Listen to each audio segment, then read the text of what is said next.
রাজা রসিক রাজা। বিজ্ঞানী, কোন ঘন্টায় চাঁদের নকশা করা আছে কি? একটু দেখে বলো না। আমি আতস কাজ নিয়েই দেখছি, সব ঘন্টাতেই তারা আঁকা। খবরদার, কোনো ঘন্টাকেই ছোঁবে না।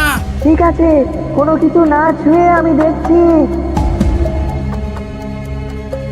পেয়েছি গোপাল, চাঁদ আঁকার ঘন্টা পেয়েছি। ওই ঘন্টাটা বাজাও, বাজাও।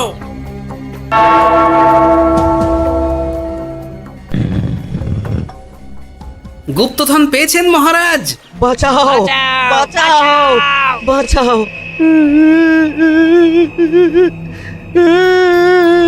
বাঁচান মহারাজ, বাঁচান বিজ্ঞানী, মহারাজ।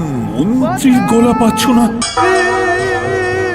মহারাজ, আমি পাথর হয়ে আছি, আমাকে মানুষ করুন মহারাজ।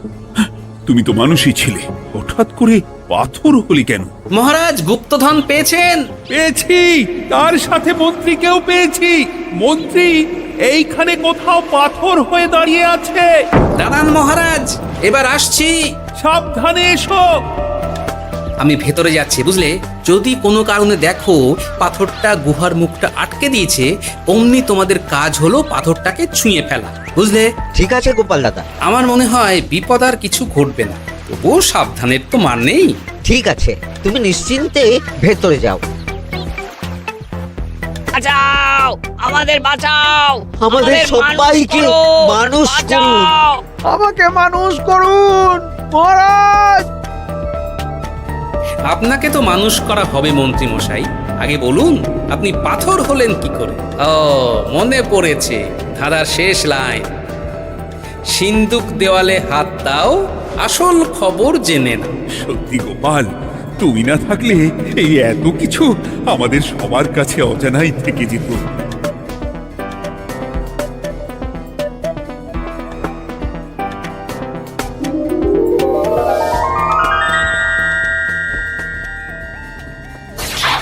ধন্যবাদ আমাকে মুক্ত করার জন্য।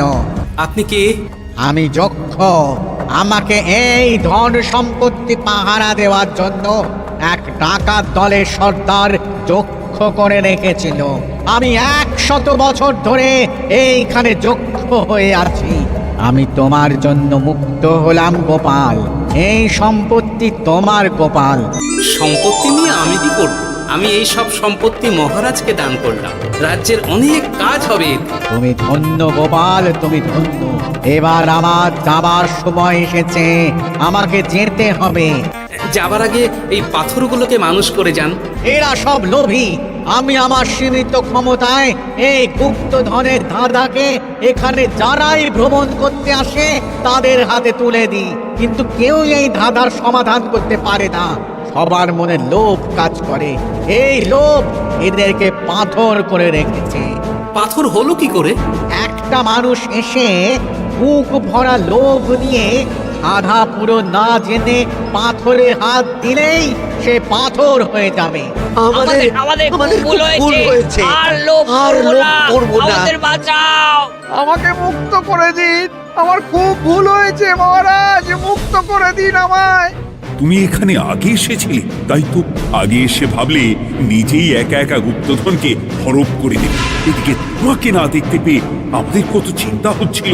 যারা লোভী তারা কারো কথা ভাবে না, শুধু নিজের কথা ভাবে। আমাকে আর একটা সুযোগ দিন, আমি আর লোভ করব না মহারাজ। ও, তোমার কথার কোনো দামই নেই। না মহারাজ, আমাকে আমাকে আর একটা সুযোগ দিয়ে দেখুন, আমি আর লোভ করব না, আমাকে মানুষ করুন মহারাজ।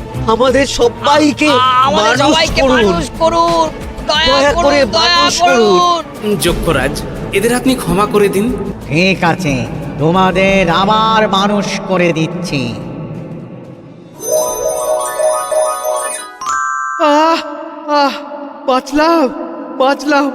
এই রকম বারবার বাঁচা যাবে না, কিন্তু এবার সাপ ব্যাং যাই হবে না কেন ওইভাবেই থাকতে হবে, এই আমি বলে দিলাম। এবার আমার মুক্তি। মুক্তি নেবার আগে আরেকটা প্রশ্ন, যে ডাকাত সর্দার তার সম্পত্তিকে রাখার জন্য আপনাকে যক্ষ বানিয়েছিল, এ সম্পত্তি তো তাদের, আমরা তো নিতে পারি না। লোভ বড় খারাপ গোপাল, অতিরিক্ত লোভ মানুষকে পশু করে দেয়। ওই ডাকাত দল এই সম্পত্তির জন্যে সবাই কাটাকাটি করে মরে গেছে, কেউ আর বেঁচে নেই। সুতরাং এই সম্পত্তিতে তোমার অধিকার আছে, এই সম্পত্তি তুমি গ্রহণ করো। নিলাম আমি, কিন্তু এই সম্পত্তি মহারাজকে আমি দান করলাম। ডাকাত দল জনগণের সম্পদকে লুঠেই তো সম্পত্তি বানিয়েছে, তাই আমি জনগণের কাজে লাগবার জন্যই এই সম্পত্তি মহারাজকে দিলাম। গোপাল, তোমার জয় হোক। এবার তাহলে আমি যাই, তোমরা সবাই সুখে থেকো আর ভালো থেকো। গোপাল, তোমার তুলনা হয় না। তোমার ঋণ আমি কোনোদিন শোধ করতে পারবো না। তুমি কৃষ্ণনগরের জন্য যা করলে তা ইতিহাসে লেখা থাকবে। না মহারাজ, আমি এমন কিছু করিনি, এই কাজ সবাই করবে। জয় গোপালের জয়, জয় গোপালের জয়, জয় কৃষ্ণনগরের জয়। জয় কৃষ্ণনগরের জয়।